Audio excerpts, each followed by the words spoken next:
सो अभी अभी एम आई वर्सेस के आर एंड हुआ है, और मतलब एम आई ने तो पूरा बुली किया है के आर को इस गेम में। मतलब के आर को कोई चांस ही नहीं था। इन्हें बहुत लोग प्रिडिक्ट भी कर रहे थे क्योंकि देखो वानखेड़े है, वैसे भी जो पिच है, मुंबई ने हमेशा वानखेड़े में परफॉर्म किया, चाहे उनका बुरा सीज़न हो चाहे उनका अच्छा सीज़न हो। लेकिन आज की विन देख के लग रहा है कि ये ऐसी विन्स है जो लोगों को कम बैक करवाती है गेम में।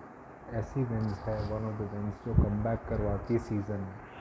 और ये है भी तीसरा ही गेम। अब 5 टीमें आईपीएल में जिनके पास एक जीत है 3 गेम्स में। So IPL has gotten more interesting also.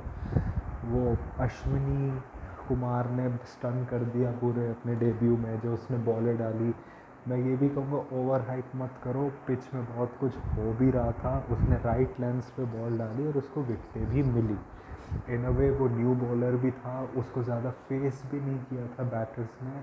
तो इन अ वे ऐसा भी था कि वो उसको अंडरस्टैंड नहीं कर पा रहे थे, थोड़ा रश भी कर रहा था बैटर्स को, दिखा भी था। जैसे मनीष पांडे का जो वो हो गया था, क्या कहते कि प्ले डाउन हो गया था, he was rushing the batters with his face. उसका एक्शन थोड़ा सा बोल्ट जैसे, बस बोल्ट का थोड़ा सा आर्म थोड़ा फास्ट ऐसे होता है, उसका थोड़ा लो होता है।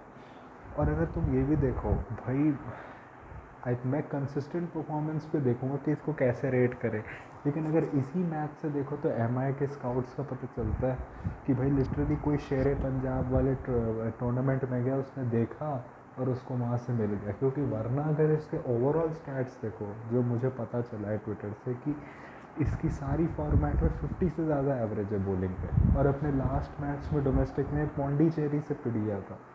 तो बातें तो फिर इन अ वे टैलेंट है इसके अंदर, मे बी स्काउट हुआ है तो। लेकिन ये भी कि हाई होप्स मत रखना, क्योंकि मडवाल के साथ भी यही हुआ था कि स्टार्टिंग में उसकी बड़ी अच्छी बॉलिंग थी, फिर बाद में टेपर ऑफ कर गया। पिच भी वैसी थी। लेकिन मैं इस पिच का ये कहूँगा कि ये एक्चुअली बहुत कुछ दोनों टीम्स को ऑफ़र कर रहा था, बैटिंग में भी बॉलिंग में भी। और जो तुमने देखा भी था, जो कुछ कुछ छक्के जो रघुवंशी ने मारे थे, जो कुछ शॉट्स रहाने ने मारे थे, कि थोड़ा सा बैलेंस था। It wasn't like a 50-50 pitch. मे भी कह सकते हो कि 60-40, 65-35 टूवर्ड्स द बॉलर्स। लेकिन स्टिल अगर तुम खुद को अप्लाई करो तो कर सकते थे। और ऐसा लग रहा था कि जब भी कोई बैटर ठीक कर रहा था, जैसे तभी उसकी विकेट आ जाती थी। इन अ वे मैं ये भी कहूँगा शॉट सिलेक्शन भी ठीक नहीं थी। जब तुम देख रहे हो कि तुम्हारी विकेटें गिर रही है, तुम्हारा काम है उस समय पार्टनरशिप स्टिच करना। हवा में क्यों मार रहे हो? जब तुम देख रहे हो हवा में लोग आउट हो रहे। रिंकू सिंह लिटरली बहुत अच्छा लग रहा था, उसके कुछ 17 आ गए थे 13 बॉलों में, उसने सीधे शॉट मार दी बाहर। वही बिल्कुल प्लान पे बॉलिंग की थी, वही सिंपल से प्लान पे आउट हो गया। थोड़ी सी शॉर्टर बॉल डाली, bouncer wide of his stumps, और उस पर भाई वही हो गया, उसने दूर से मारी, शॉट आउट हो गया। सेम चीज़ बाकी में भी। रघुवंशी देखा, इससे पता चलता है कि रघुवंशी कितना अच्छा है। रघुवंशी ज़्यादा देर तक नहीं था, लेकिन वो बंदा नेगोशिएट कर गया बोल्ट को। वो नेगोशिएट कर गया, उसने शॉट्स भी मारी जब भी उसको चांस मिला। जब भी बोल्ट ने लेग पे बॉल डाली, उसने पुल भी अच्छा मारा, उसने शॉट्स भी अच्छे मारे। रहाने को भी देखो तो प्लान से ही आउट किया उसको। हार्दिक ने बड़ी अच्छी कैप्टनसी की, उसने फील्डर वहीं पे रखा जहाँ जनरली नहीं होता है। और बॉल वही थी रहाने को लगा कि देखो मारने वाली बॉल है, सीधे टाइम किया, आउट हो गया। और देखो एक चीज़ है, उस नारायण को तो बिल्कुल सही बॉलिंग की, यॉर्कर लेंथ पे डाली, बॉल स्विंग भी हुई, बोल्ट ने नारायण को चलता किया, फिर दीपक चाहर ने उसको आउट कर दिया, क्विंटन डिकॉक को। जो इन अ वे था कि भाई वो भी प्लान के हिसाब से ही बॉलिंग थी। लेकिन यही बात है कि क्यूडी के ने सीधे बॉलर वो फील्डर के हाथ ही में दे दिया। क्यूडी के आज बिल्कुल दाढ़ी कटवा के बिल्कुल वैसा वाला क्यूडी के लग रहा था जिसने हमारे अगेंस्ट डेब्यू किया था इंडिया के अगेंस्ट, और 3 सेंचुरीज मारी थी सीरीज़ में, वैसा लग रहा था वो। आज मैं कहूँगा हार्दिक प्रोएक्टिव बहुत था, उसने एक चांस नहीं दिया इनको वापस आने का। इन में मैं ये भी कहूँगा कि केकेआर ने भी कोई चांस मतलब लिया नहीं, वो सब चांस दिए भी। उन्होंने सही टाइम पर विघ्नेश पुथुर को भी लगाया, जैसे रिंकू आया वैसे उन्होंने विघ्नेश पुथुर को लगाया। उनको पता था किसकी स्पिन की वीकनेस।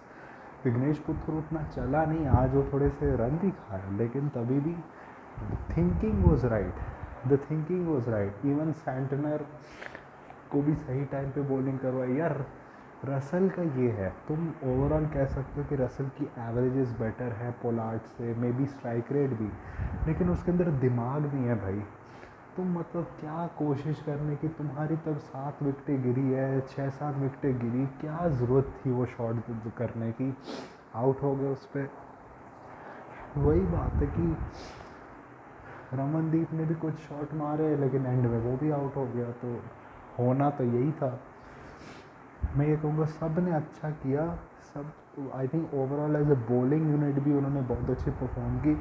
इन अ वे अगर यहाँ से देखो तो राइट कॉम्बिनेशन गोइंग फॉरवर्ड तो यही होगा कि जब बुमराह वापस आए so you drop Vignesh and you add Bumrah in his place, क्योंकि तुम्हारे पास एक स्पिनर ऑलरेडी है टीम में जो मिचेल सैंटनर है, और वैसे भी एमआई कभी भी स्पिनर्स पे रिलाई नहीं करी, और उनके पास एक्चुअली वर्ल्ड क्लास स्पिनर है तो उनको ज़रूरत नहीं है। और एंड ये भी देखना पड़ेगा भाई फिर उनकी बैटिंग में रोहित फिर से भाई इस पिच पर जहाँ तुम्हें 117 करने, वहाँ पे भी 13 रन 12 बॉल में।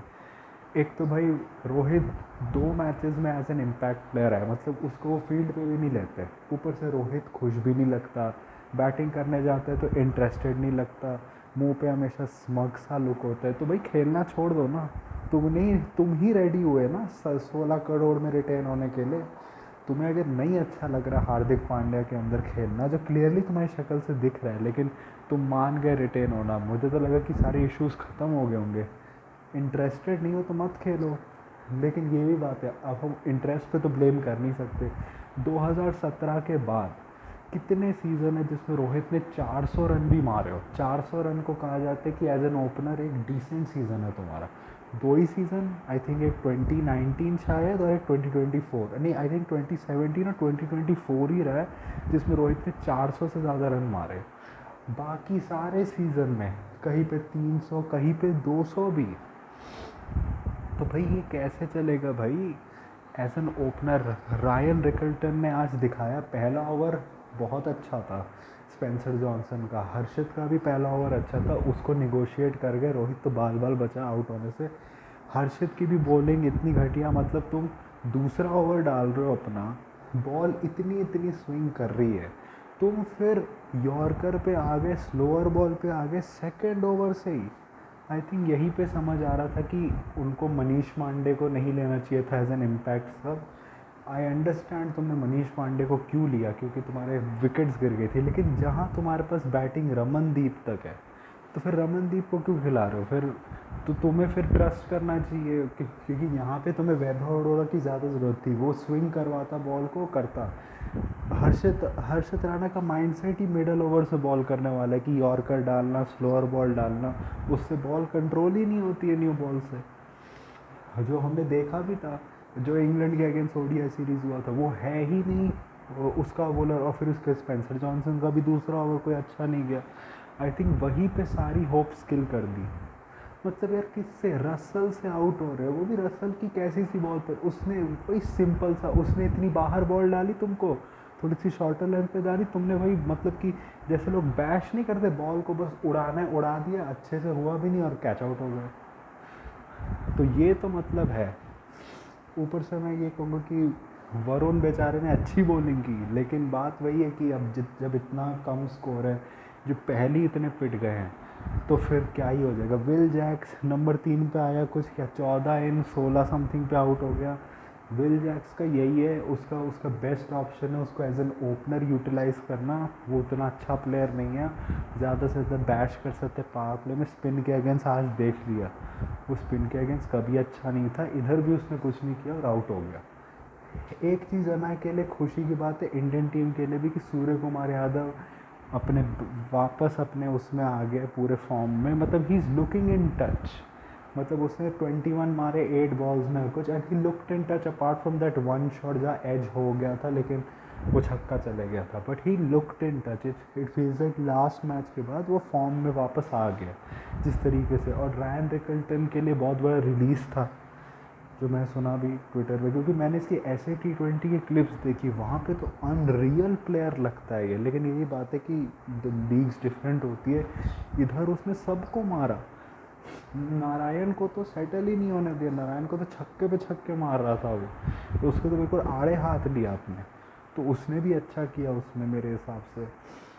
इन अ वे रिकल्टन के ऊपर भी बहुत डिपेंड करता है एम आई के लिए। अगर अब उस वो फॉर्म में आ गया, उसने कुछ 60 ऑट समथिंग या 70 ऑट समथिंग मार लिए 40 समथिंग बॉल्स में, तो अब दे हैव टू होप कि रिकल्टन का फॉर्म रहे, क्योंकि रोहित का फॉर्म तो मुझे नहीं लगता रहने वाला है। And in a way they need that start from the openers, क्योंकि अगर उनसे स्टार्ट मिल गया ना तो फिर बाकी सब कर लेंगे। सूर्या हो, हार्दिक हो, तिलक हो, तुम्हारे पास मिडल ऑर्डर स्ट्रॉन्ग है, तुम्हारा मिडल ऑर्डर स्ट्रॉन्ग है। तुम्हारी फिनिशिंग में प्रॉब्लम है, क्योंकि नमन धीर मुझे नहीं लगता is a finisher, and opening में तुम्हारी प्रॉब्लम है। लेकिन अगर एक ओपनर भी चल गया, तुम्हें 40-50 रन का भी मिल गया ना, तो उसके बाद तुम्हारे पास इनफ बैटिंग है कि तुम कर लोगे। और इन अवे बॉलिंग, बोल्ट का फॉर्म में आना बहुत अच्छी बात है। तुम्हारे पास एक नया प्रॉस्पेक्ट भी मिल गया, अश्विनी कुमार, जो जो बहुत अच्छी बात है इनके लिए। तो अब बुमराह वापस आ जाएगा, then it will be much better, क्योंकि ये भी बात है कि फिर तुम्हारे जो मिडल में ओवर्स होते हैं, वो अगर तुम्हें लग रहा है कि तुम्हारा एक स्पिनर कम हो जाएगा, तो बुमराह ऐड हो जाएगा, तो वहाँ पे तुम्हें और हो जाएगी। I think these are the kind of games that actually like लोगों को फॉर्म में वापस ले आती है, and this set them off to like a great path in the tournament. So and K R का वही है भाई कि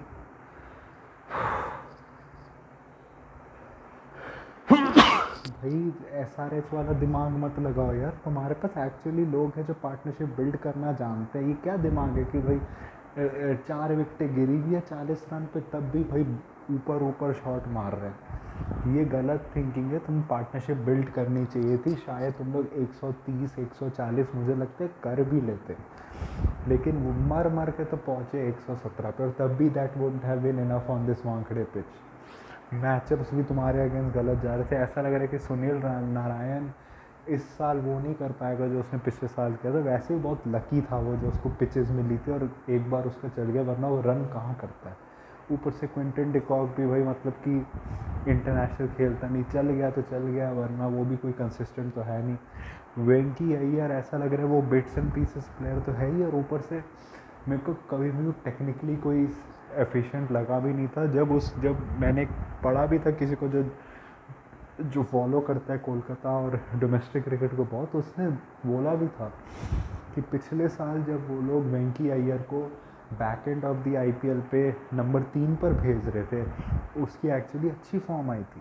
उसके बाद लेकिन फिर जो चंदू है, जो उनका जो कोच है, उसने वेंकी अय्यर को सैयद मुश्ताक अली में नंबर 6 और नंबर उस पर कर दिया 6 पे, जो 16 to 20 ओवर्स में आके बस हिटिंग करता है, और फिर तुमने उसको आईपीएल पे लगा दिया उस पर क्या कहते हैं कि 5 नंबर पे। तो तुम क्या करना चाह रहे हो?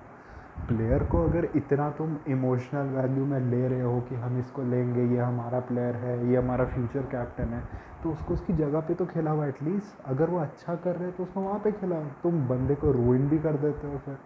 वेंकी अय्यर कभी भी कोई नहीं कहता कि वो बहुत टेक्निकली एफिशिएंट प्लेयर है, ना वो उतनी अच्छी बॉलिंग करता है, अब तो बॉलिंग करता भी नहीं। जब वो कहीं पे परफॉर्म कर रहा है तो उसको करने देते। और वेंकी अय्यर एमआई के अगेंस्ट फेल हुआ है, उसका रिकॉर्ड देखा है एमआई के अगेंस्ट, कुछ 14 मैच में 600 से ज़्यादा रन, 160 का स्ट्राइक रेट, वो भी बंदा आज फेल हुआ। वो भी कैसी सी बॉल पे फेल हुआ भाई, एक बॉल आई, वो सेम बॉल थी जो थोड़ी सी ऊपर से गई, तुमने छोड़ दिया। दूसरी बॉल थोड़ी सी नीचे थी, उसको मारने की क्या ज़रूरत थी? मतलब इस पर लिटरली इन्होंने कितने 27 करोड़ वेस्ट किए देने में। तो और यही बात है, मेरे को अजिंक्य रहाणे पे इस साल डाउट नहीं है। पिछले साल वो ना तो फ्लो में दिख रहा था बैटिंग में, ना उसने बैटिंग अच्छी की। इस साल इतना अभी उसके 1-2 लो स्कोर आए हो, लेकिन उसकी बैटिंग इन टच दिख रही है, वो एवेंचुअली परफॉर्म कर देगा सीज़न में। लेकिन हाई टाइम है, people like Rinku they have to perform, people like Venky Iyer they have to perform. You need to find the right spots to to have them come out to bat at those spots. Andre Russell को थोड़ा दिमाग लगाना होगा। सुनील नारायण को मुझे नहीं लगता ज़्यादा कुछ कहना चाहिए। क्विंटन को कहना चाहिए भाई कि तुम भाई देखो तुम्हारे साइड में सुनील नारायण ओपन कर रहे हैं, you have to take the responsibility. जैसे फैफ ने ली है, फैफ भी जो हम मैच आशुतोष की वजह से जीते थे दिल्ली में, उस मैच में भी उसने थोड़ी देर तक बैटिंग की थी, संभाली थी चीज़ें, वो भी आउट हो गया था घटिया तरीके से, लेकिन उसने की।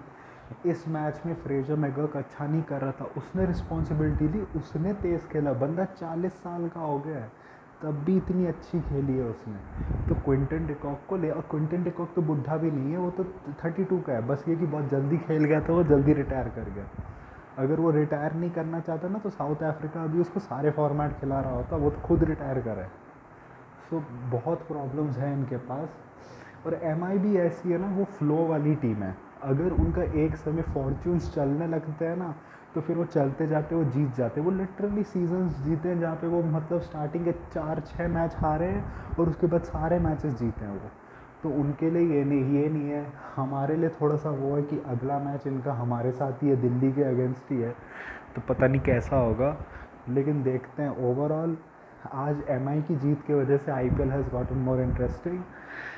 बस यही बात है कि अब देखते हैं अब आगे क्या होता है, कल क्या होता है। So that was my review for today. So if you like this type of content, like this video, share and subscribe. If you don't, then share to those who do. My social media accounts, which are my X/my Twitter account and my Instagram account, link is in the description, so go follow me on that. My UPI ID link, which is sharebar@OKICICI, is in the description, so go donate any amount of money which can help me make YouTube a permanent career option. So that was it for me for today. So thank you, goodbye, alvida.